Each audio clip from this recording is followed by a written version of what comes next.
Quelle est la situation? Nous avons passé des jours et des semaines à décortiquer des milliers de documents, de photographies, de vidéos, de certificats médicaux, montrant des cadavres, des blessures par balles, des violences et des actes de torture.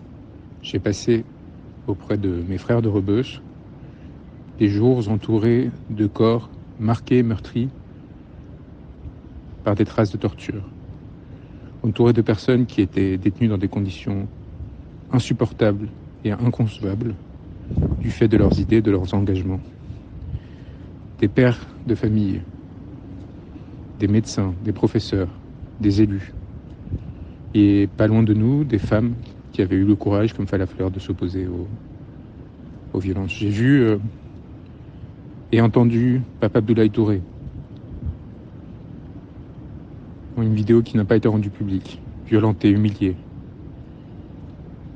J'ai vu l'humanité se déchirer au Sénégal. Et il est inconcevable qu'il n'y ait pas de changement systémique pour éviter toute reproduction de ces violences et toute perpétuation de ce système de maintien de l'ordre. Il apparaît par ailleurs opportun de s'interroger sur cette tradition politique qui au Sénégal amène à emprisonner et poursuivre judiciairement des opposants et utiliser la détention comme un moyen de régulation du conflit social. Il sera peut-être opportun de réfléchir aux modalités permettant de dépasser sans renoncer à ce principe cardinal qui a été énoncé par Ousmane Sonko et Bassirou Diomaye Faye concernant la lutte contre la corruption. Il appartient en toutes circonstances au peuple sénégalais de choisir la voie qu'il voudra adopter pour passer la page, comme l'a annoncé le président élu.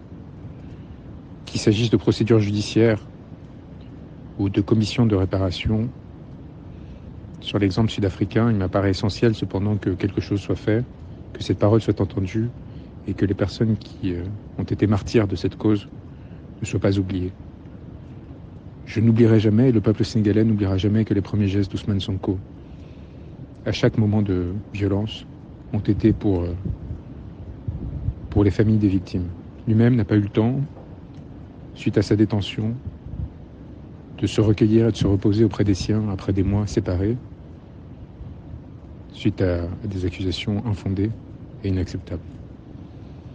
Il y a des procédures qui ont été lancées à l'échelle internationale et il appartiendra de voir comment les articuler avec la souveraineté sénégalaise et l'idéologie qui vient d'être adoptée par le peuple, qui consiste à rendre sa souveraineté au peuple sénégalais et ne pas le faire dépendre d'institutions internationales qui sont largement, comme on le sait, détenues et défendues par des pouvoirs qui ne cherchent pas à défendre les intérêts de ce peuple.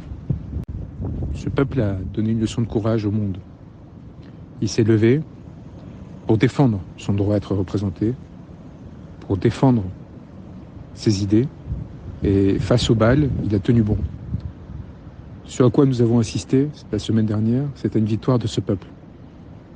Et donc il appartiendra à ce nouveau pouvoir de s'accoupler et de défendre de façon intransigeante les intérêts de ce peuple, ne pas se soumettre au milieu d'affaires, ne pas se soumettre aux anciennes puissances coloniales qui chercheront à l'influencer et à profiter par la flatterie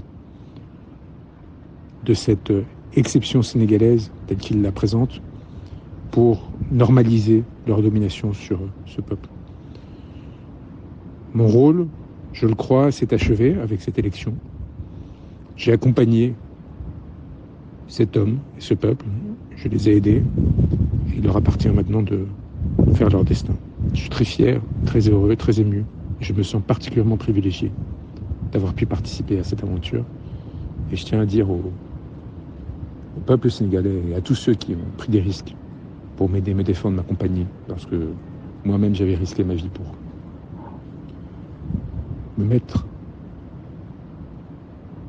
entre le pouvoir et mon client, parce que j'ai risqué ma vie pour sortir de ce territoire, pour montrer aux Sénégalais qu'il ne fallait avoir peur, qu'il n'y avait pas à avoir peur.